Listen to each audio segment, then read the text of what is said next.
Hey there YouTube, this is Vargas XX78. Just wanted to do a quick video for you guys. I just wanted to talk about and give my thoughts on the results of last night's big pay-per-view event. If you watch my videos, you know that I like watching wrestling. I don't follow it as much as I used to, but I still like to keep up on wrestling, especially during Wrestlemania time. And last night was Wrestlemania 29, and I wasn't as excited about this WrestleMania as I was last year. Last year they really built up the whole Cena and Rock thing. It actually built up since WrestleMania 27, where The Rock was a guest host and he had this exchange of words with John Cena.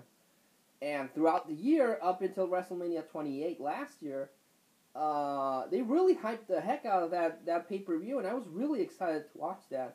Last year's WrestleMania was really, really cool. I actually did get to see that one. Didn't see yesterday's WrestleMania, but I have the results. And so last year's WrestleMania was pretty good, especially because they hyped everything up. The Undertaker versus Triple H match, John Cena versus The Rock, Jericho versus CM Punk. That was a really good match. So last year WrestleMania was good. I haven't watched wrestling as much as last year. Last year's pay-per-view was what really hooked me in. But this year, I started watching it from the Rumble. That's usually where I start watching wrestling again. Is the road to WrestleMania starts at the Royal Rumble. And that's when I started watching this year. So I knew the big players that were going to be involved in the WrestleMania. And this year WrestleMania had 3 matches that I was really looking forward to. I couldn't buy the pay-per-view, and I couldn't go out somewhere and actually see it. So that's why I missed out on this year's WrestleMania. But I did see the results, and I wanted to share my thoughts on all of them. The event started off with The Miz against Wade Barrett for the Intercontinental Championship. Wade Barrett started out in the Nexus. He was actually part of Tough Enough, and then he became the leader of the Nexus. After that, he got injured and he disappeared for a while before becoming the Intercontinental Champion. The Miz was actually part of a reality show, and he joined WWE, and he's actually had a bunch of really cool matches. So this one at least promised to be interesting. Again, not really looking forward to it as much as the other matches, but The Miz won. The Miz defeated Wade Barrett, and he became the new Intercontinental Champion.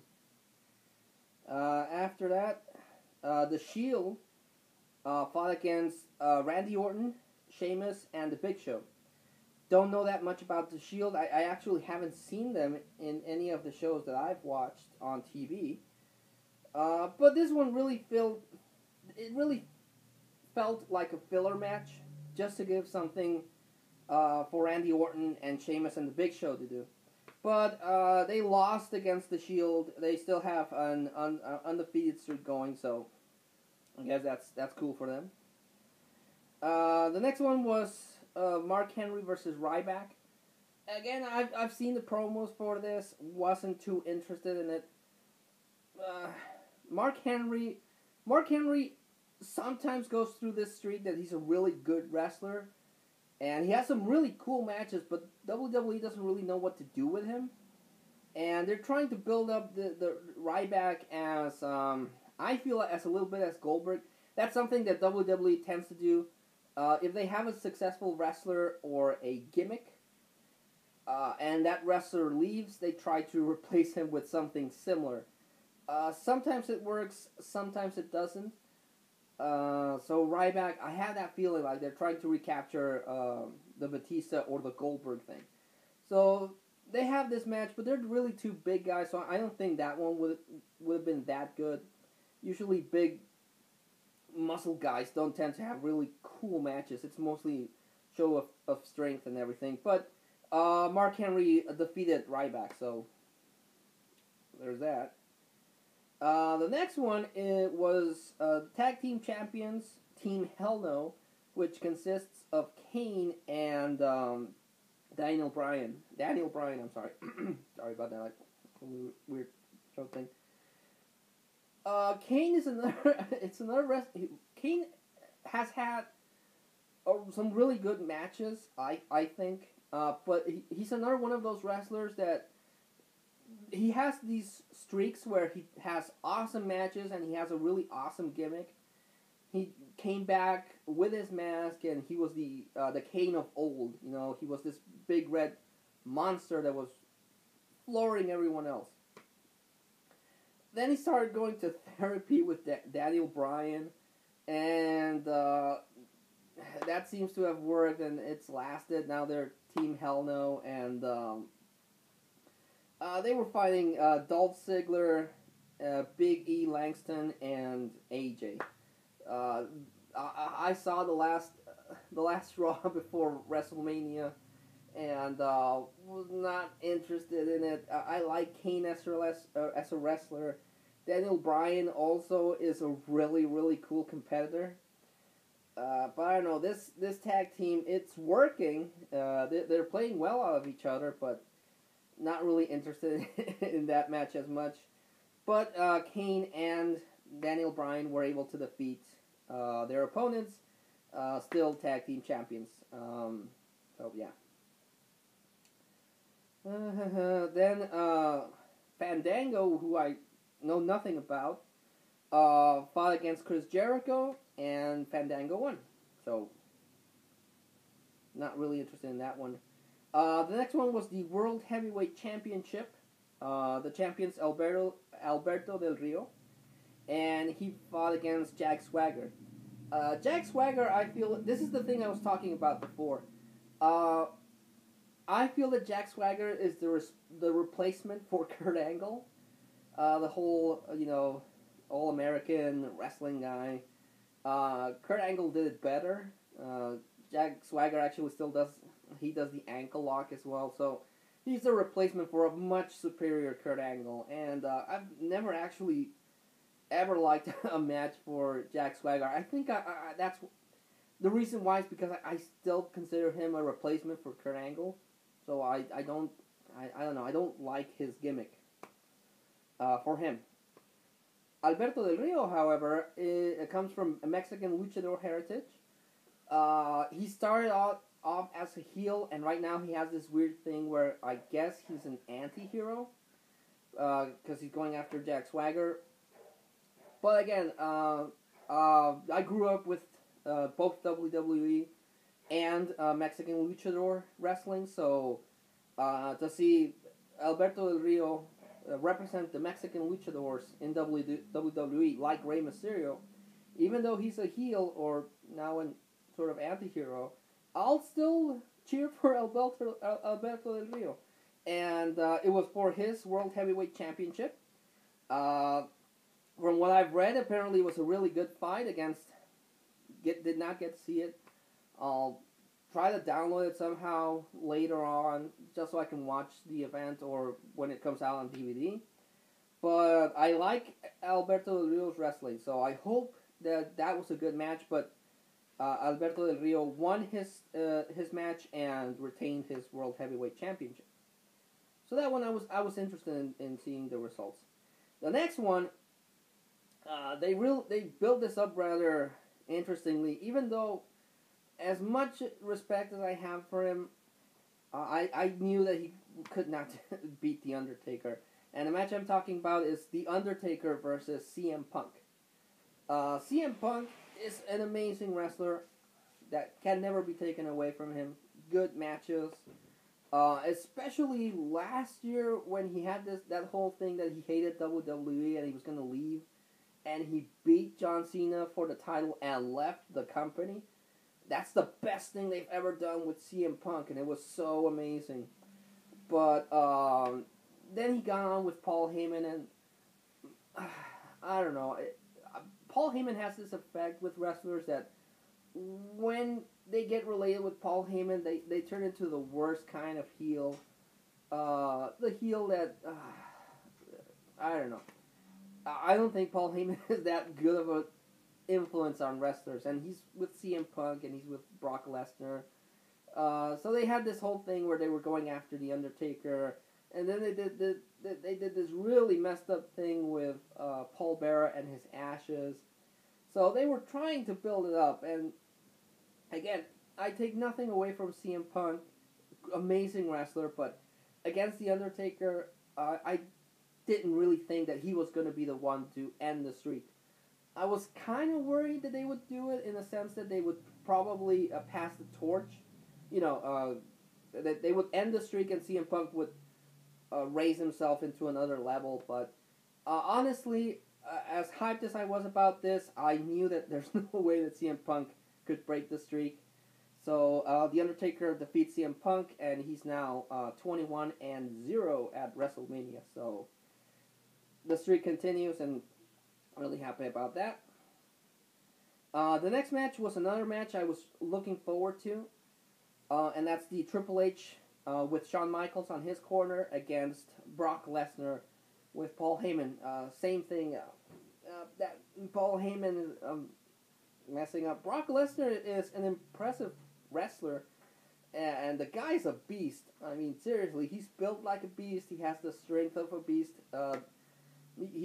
Even though he has, his cred kind of got damaged before he left WWE and then on UFC, because he's not a very consistent. He's a good wrestler, but he's not very consistent. What I meant to say is that I don't know. I guess he doesn't put as much effort into wrestling as he used to when he started out. So he disappoints that way. But all in all, Brock Lesnar is still an impressive force. The match he had with John Cena, I don't remember when it was, but he had a match with John Cena. That was a good match, even though Brock Lesnar mopped the floor with John Cena. That was still pretty cool. And I didn't see the last match that he had with Triple H where he broke his arm. So yeah, I was looking forward to this nonetheless. And the stipulation was that if Triple H lost, he had to retire completely from WWE, which I thought he did after he lost the second time with Brock Lesnar, but I guess he only retired from wrestling, and then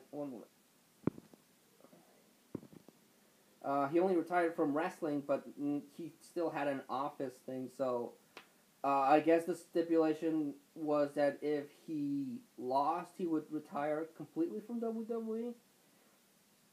That wasn't going to happen. He's married to Stephanie McMahon. That's not happening. But I was really looking forward to this. Despite the issues I have with Brock Lesnar and Paul Heyman, I was excited to watch the match. And again, this is one match that, along with the Undertaker one in Alberto Del Rio, which I want to see. I want to see if I can download it somehow. I want to see. I don't know. I just want to see the event, and Paul Heyman was gonna get involved regardless, but that's why Triple H had Shawn Michaels on his corner. So Shawn Michaels would take care of Paul Heyman, so it would be a fight between Triple H and Brock Lesnar. And Triple H, he's lost twice against Brock Lesnar, and in this one, when the cards were down, he was able to defeat Brock Lesnar. So Triple H keeps his career and stops the animal. The last one was another match. It's the rematch between John Cena and The Rock for The Rock's WWE Championship. This one is another match the last year Wrestlemania match between John Cena and The Rock was pretty cool. Again, mostly because it was so overhyped. But when they actually started wrestling, I thought it was awesome. It was a good match. And I was looking forward to this. Again, they didn't hype it up as much as last year.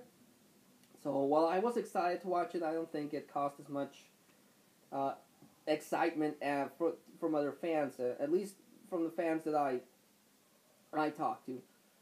They didn't feel as excited about this match. Because last year they sold it as a once-in-a-lifetime thing. And only this one time John Cena was going to fight The Rock. Same thing when The Rock fought against Hulk Hogan. It's going to be a one-time thing, but then they did it again and before The Rock went heel. So I was looking forward to this personally. I thought it was going to be a good match.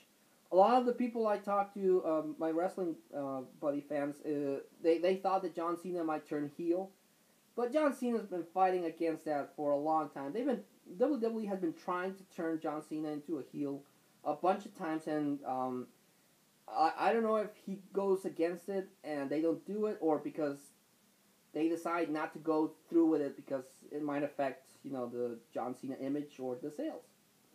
I don't know. But, in his promos, he kind of gave the impression that he was going to turn heel. So, I didn't think he was going to do it. And, from what I've read, again, not being able to watch the match, it seems like it was a good match overall. No one cheated. No one tried to take advantage of the other guy. And in the end, John Cena was able to beat The Rock and get the title back. A title he has not held since 2011. So I think it was August 2011 when he lost the title. But that, again, I kind of suspected that was going to happen. While it's awesome to have The Rock in WWE, his movie career takes first place for him right now. So I knew The Rock wasn't gonna remain champion on WWE after WrestleMania. I mean, it would have been cool, of course. Who doesn't want to see an awesome wrestler like The Rock for more period of time? But I kind of knew that John Cena was going to win that match, just so that he can take the title away from The Rock, and then, The Rock can go back to Hollywood and do his thing. Which, by the way, if you have not seen G.I. Joe, the new G.I. Joe movie with The Rock, that movie's pretty awesome. Better than the first one, and the action's better, the effects are better, it doesn't have so much CG. It actually seems like it has more practical effects. So, yeah, G.I. Joe 2, really good movie. Go watch it. But, yeah, that was, I expected that The Rock would leave WWE for another while and leave the title with John Cena. The interesting thing would be now to see if, now that Cena has the title, if they're going to play it that he was finally able to beat The Rock and he's the greatest thing ever, and they finally turn him heel, which, again, I've heard in interviews that John Cena never wants to turn heel. But under pressure from WWE, I don't know if he'll actually go ahead and finally turn heel. And I don't know. The Undertaker, he's getting on age. So once WrestleMania's done, he's going to disappear until the next one. I actually think that The Undertaker should have retired after last year's WrestleMania. Retired. He has his 20 wins. Gone. Awesome that he hasn't done so, that he's still wrestling, but I don't know how many years The Undertaker has left in him. Same thing with Triple H. I'm guessing this was his swan song. Shawn Michaels hasn't wrestled since The Undertaker retired him, so maybe this is Triple H's chance to retire by beating Brock Lesnar. So now, the only thing left to do would be to watch Monday's Raw, see the aftermath of the whole WrestleMania thing, see what they do with everyone, and see everything build up from there. But like I said, did not unfortunately get to see the event. I want to see it either online. I know my brother's probably gonna buy it, pirate it, so I might ask him to let me borrow it until the DVD comes out. Cause I own some of the WrestleManias. I want to see that event. WrestleMania is by far the best pay-per-view ever. The matches, all the matches are very solid and very consistent as far as being good. Because the other pay-per-views might have one or two matches that are great and the other ones are big flops, but not WrestleMania. I enjoy WrestleMania and the Rumble. Those are the only two pay-per-views that never disappoint. But without actually watching the event, these were my thoughts on the results. I haven't done a wrestling video ever, I think, in all the time I've been on YouTube, but I thought this year's WrestleMania merited a special video. So, yeah. Thank you to anyone that watched the video.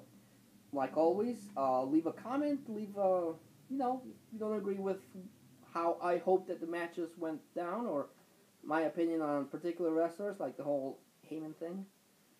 Leave a comment, you know, always like to hear from everyone out there. But until I see you all again, this is Vargas XX78, signing off.